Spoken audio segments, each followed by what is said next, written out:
Доброго дня, з вами Олександр Янковський та Крим Реалії. Це програма для тих, хто хоче знати, що насправді відбувається на півострові. В цьому випуску ви дізнаєтесь.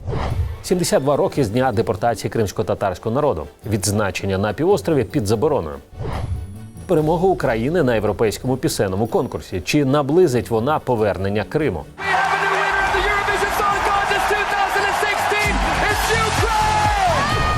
Верховна Рада України на підставі закону про засудження комуністичного та націонал-соціалістичного тоталітарних режимів в Україні та заборону пропаганди їхньої символіки перейменувала 70 населених пунктів Кримського півострова. Наприклад, Леніно матиме назву Едікую, Совєтське – Ічки, Красногвардійське – Курман. Тобто, здебільшого, це повернення історичних назв, які мали населені пункти до 1944 року.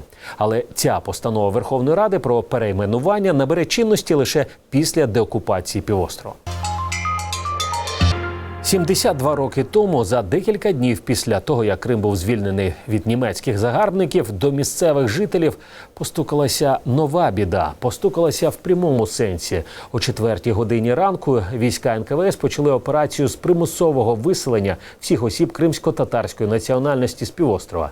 Як це відбувалося у 1944 році та чому зараз кримські татари не можуть вільно відзначати річницю трагедії на історичній батьківщині – в сюжеті наших кореспондентів. У травні 44-го за наказом Сталіна було депортовано майже 200 тисяч кримських татар. Здебільшого це були жінки, діти та старі люди. Дорогою до місць заслання загинула майже половина з них. Окрім цього, за часів війни та німецької окупації 20 тисяч кримських татар було насильно вивезено до Німеччини. 17 тисяч кримсько-татарських юнаків та дівчат були активістами партизанського руху, а 60 тисяч чоловіків та жінок воювали у лавах радянської армії. Третина з них загинула. 127 кримсько-татарських сіл було знищено під час війни. Із 1500 мечетей на півострові збереглося лише 48. Ми все-таки прикладаємо свої зусилля, щоб просто врятувати людство. Врятувати людство його такій моралі, щоб людство пам'ятало про все. В Україні вже другий рік поспіль пам'ять загиблих вшановують і на державному рівні. А от на своїй батьківщині кримських татар позбавили можливості проводити масові заходи та молитви. Уже 2 года мы не можем отмечать так, как его следовало бы, потому что российские власти боятся скопления крымских татар. Но это не значит, что крымские татары, если они не могут собираться, то примирились с оккупацией. Я думаю, у них в душе будет еще больше ярости, еще больше презрения к этим оккупантам, которые так трусливо отказують людям навіть збиратися в день свого національного трауру. Однак, попри заборону російської влади Криму на масові заходи 18 травня, представники корінного народу стихійно збиралися по усіх куточках півострова, в своїх містах та селах. Усе це відбувалося під пильним наглядом співробітників російської поліції, ОМОНу та ФСБ.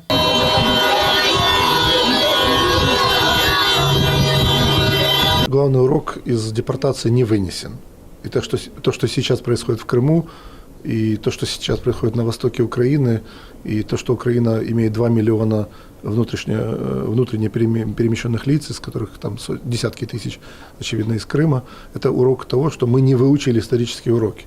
И то, что сейчас крымские татары покидают Крым, и многие, особенно активные люди в общественной жизни, в политической жизни, верующие люди покидают свою родину, это говорит о том, что не общество крымское, можно так говорить, не крымские власти, которые являются там фактически креатурой Кремля, не сам Кремль, уроки из трагедии 44-го просто не вынесли, и зло, к сожалению, продовжує приумножатися. Український історик і журналіст Вахтанг Кіпіані зазначає, допоки суспільство не переосмислить значення цієї трагедії, головні висновки з трагічної історії ні народ, ні влада не зробить. Катерина Мечникова, Василь Сірий для Крим Реалії. В ефірі програма «Крим Реалі». Сьогодні ми говоримо про 72-гу річницю депортації кримських татар з півострова. В студії кримський історик Гульнара Бікірова. Доброго дня. Доброго дня. Гульнара, от у різних істориків я зустрічаю різні цифри, скільки ж було депортовано кримських татар. 180, 190 і 210 тисяч. А скільки насправді було примусово виселено з Кримського півострова у 1944 році? Вы знаете, мы здесь должны оперировать все-таки несколькими цифрами, имея в виду такую аксиому, что официальные цифры все равно очевидно занижены, и мы по официальным сведениям, по данным отдела спецпоселений НКВД, мы говорим о том, что в первые годы депортации, 44-й, 45-й, погибло порядка четверти выселенных крымских татар, то есть где-то 25%. Данные национального движения отличаются. Как возникло эти данные? Да? В середине 60-х годов была проведена, мы называем это самоперепись. В семьях активистами собирались эти сведения. И согласно этим данным, 46% населения крымских татар из тех, что были депортированы, погибли в местах изгнания.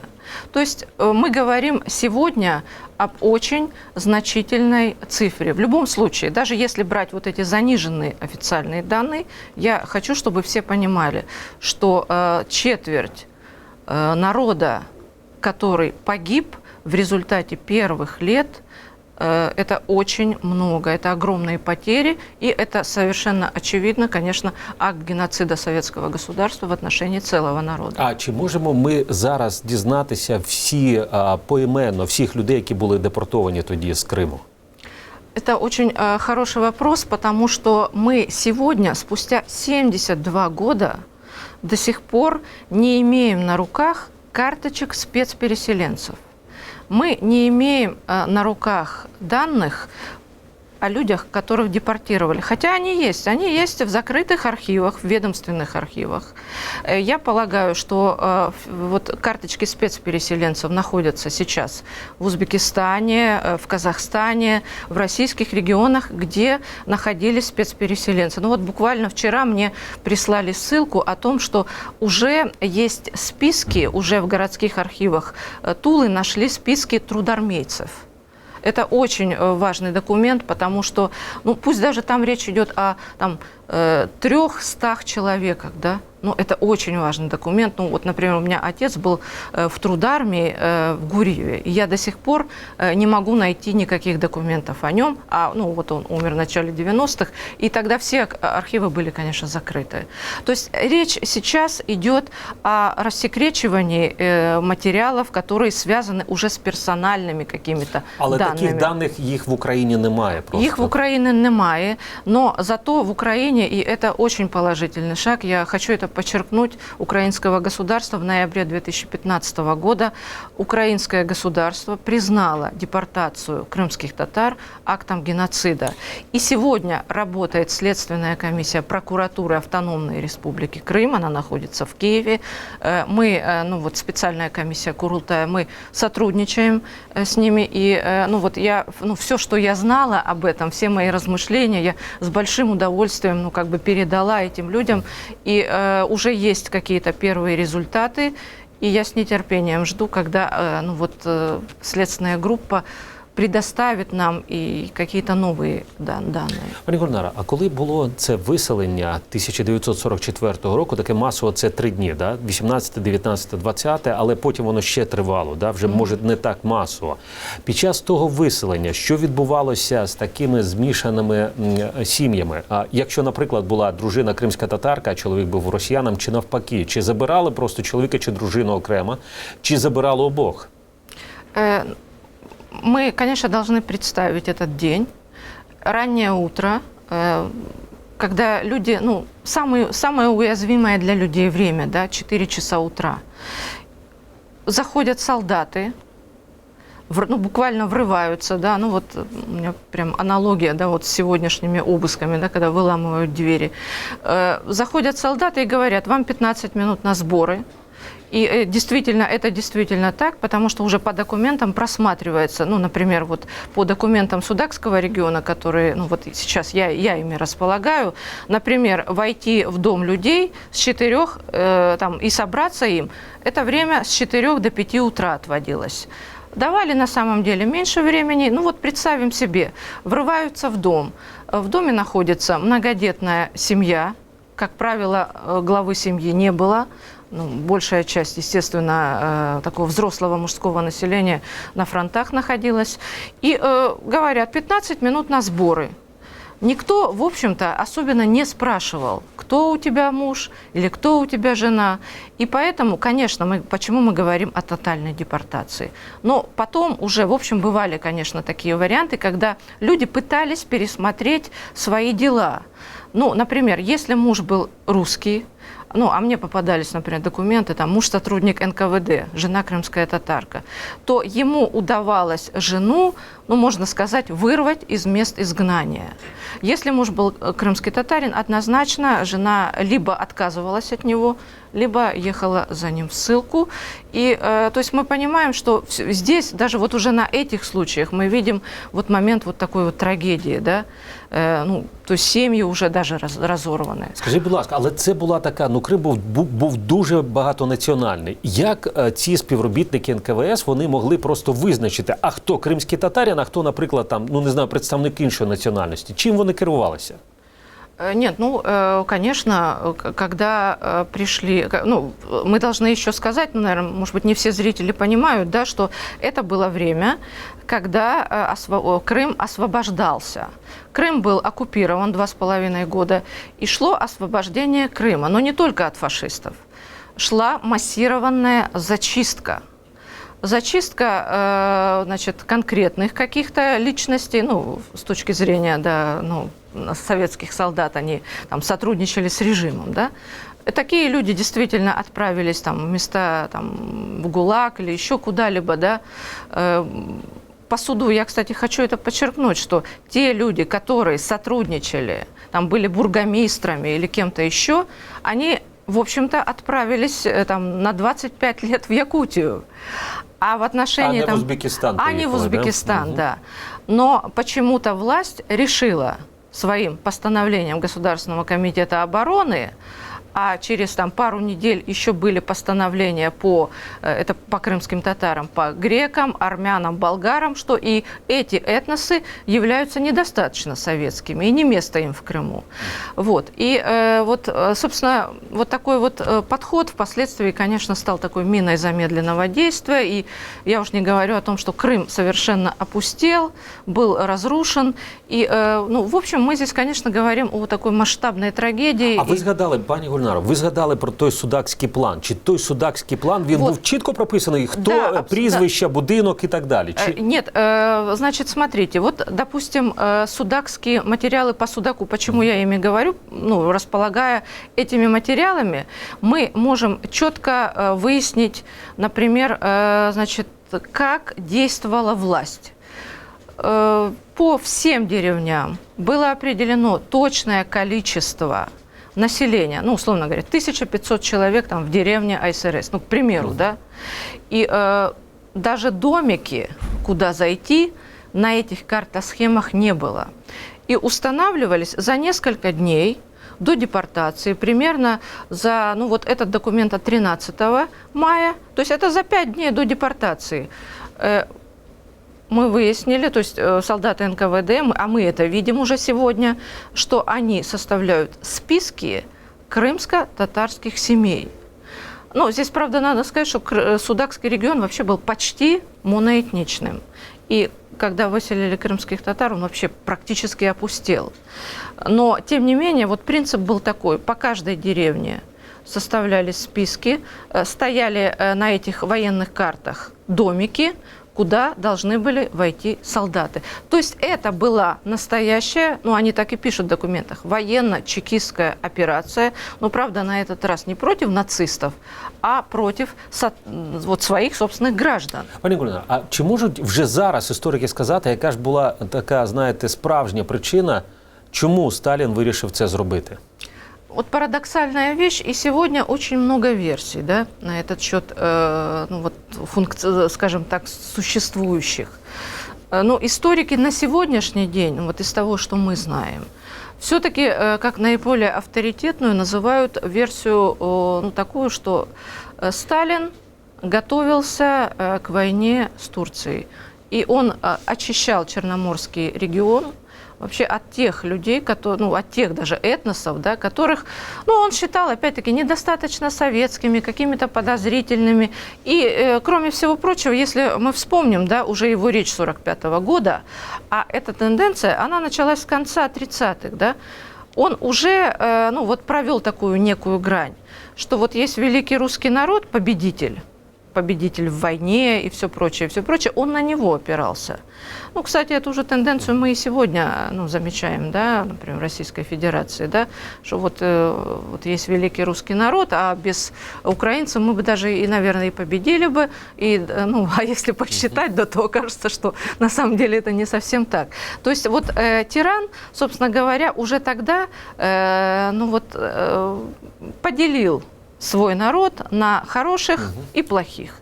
И эта тенденция со временем возобладала. И в 1945 году уже, если вы вспомните речь Сталина, он уже, первый его тост был «За великий русский народ, победитель в войне». Зараз в живих залишилося дуже небагато людей, які пережили депортацію, і тим дорожчими є їхні свідчення. Свідчення людей, які пережили страшну війну та не менш страшну депортацію. 17 мая с вечера нас ходили, допоздна записывали. По домам ходили, записывали. А 18-го уже утром 3 солдаты постучились в ворота и зашли, и дали 15 минут нам. На рассвете в дверь постучали. Отец встал, открыл дверь. Когда он открыл дверь, у двери стояло 3 солдат с автоматами в руке. И они нам объявили: вы предатели, выселяетесь из Крыма, вам дается 15 минут, быстро соберите. И вот когда мы отъезжали, уже рассвело. Было время доить коров. И, знаете, в это время такая паника в селе началась. Коровы мычали, собаки лаяли, кошки мяукали. Страшный звон, страшный стон стоял в селе. Мы жили в деревне Караис. Ялтинский район, деревня Караис. Нас было 6 детей. И вот ночью, когда пришли, стали дверь стучать, папа встал, подошел к двери, а там стеклянная дверь у нас была. Папа увидел их, солдата видел, и они винтовки так держат. Открыл дверь, на папу так винтовку взяли, вот сюда, вот так вот, держат. И мама выскочила скорее, начала трясти, она больная была у нас, сердечница, давление у мамы всегда было. Они: собирайтесь, и вы продажники. Один из солдатов, это слово он сказал. Те 2 молчали, и начальник молчит, а один говорит: вы предатели, вы продали Крым. Я же говорю, взяла только Хуран, под мышечку вот так, взяла за сестренку за ручку, ей 5 лет было. И мне говорит: держи. Поезд вот ехали балом, очень тяжело было, очень. Я же говорю, воды и то нам не давали.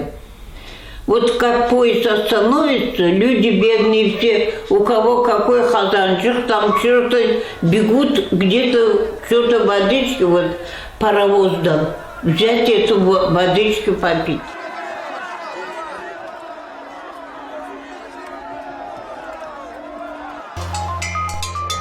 В Україні 18 травня відзначається як День пам'яті жертв геноциду кримсько-татарського народу. Але масова депортація тривала 3 дні, а потім до місць депортації були доправлені і всі ті, хто повертався з фронту.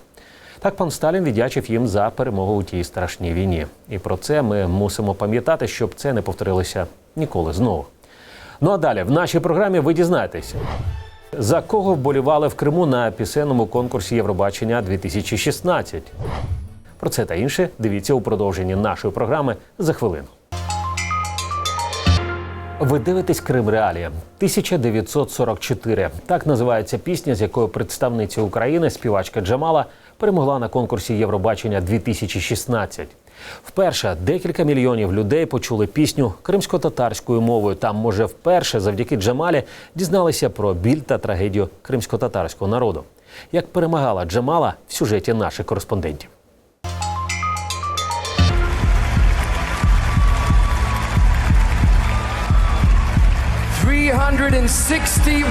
points, which is not enough to pass Ukraine. Я восторгаюсь этой песней как музыкант, не просто как сестра, потому что она вложила в нее историю всего народа. Вот в эти 3 минуты она смогла донести до людей эту боль. Коли я побачила результати голосування, не ті люди, котрі сиділи і котрі прийшли в цю залу для того, аби побачити спецефекти, як я кажу, це був конкурс від Джейнгу. Там Лазарів десь лазить, там, так, по цих віртуальних сходах. От. Тобто голосували люди все одно думаючи, серцем, я вважаю. У меня, да, необычный факт, да, но специально мы перед этим сделали его и привезли, вот, смотрите. 1944 говорит само за себя.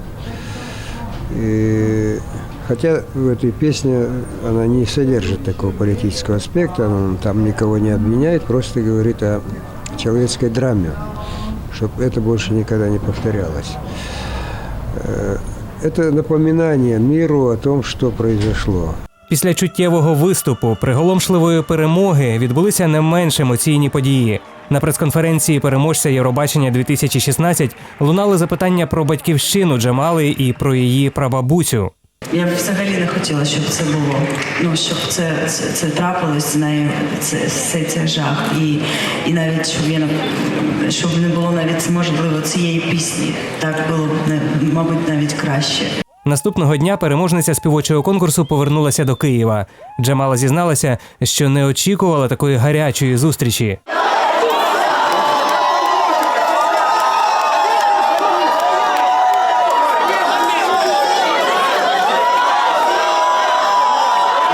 Все частіше російські видання публікують матеріали, які дискредитують батьків і саму переможницю цьогорічного Євробачення. Я тільки хочу пожелати всім росіянам, і хто вот это вот такое все говорить, не надо завидовать. Надо научиться радоваться всему, и тогда мы будем всегда жить дружно, мирно и хорошо.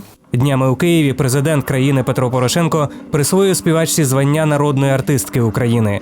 Олександра Мельникова, Станіслав Юрченко, Стокгольм, Швеція.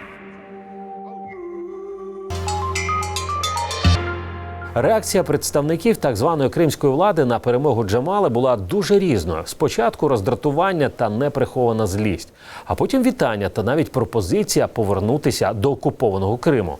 А за кого вболівали кримчани та як поставилися до перемоги Джамали? Ми запитали в самих мешканців півострова.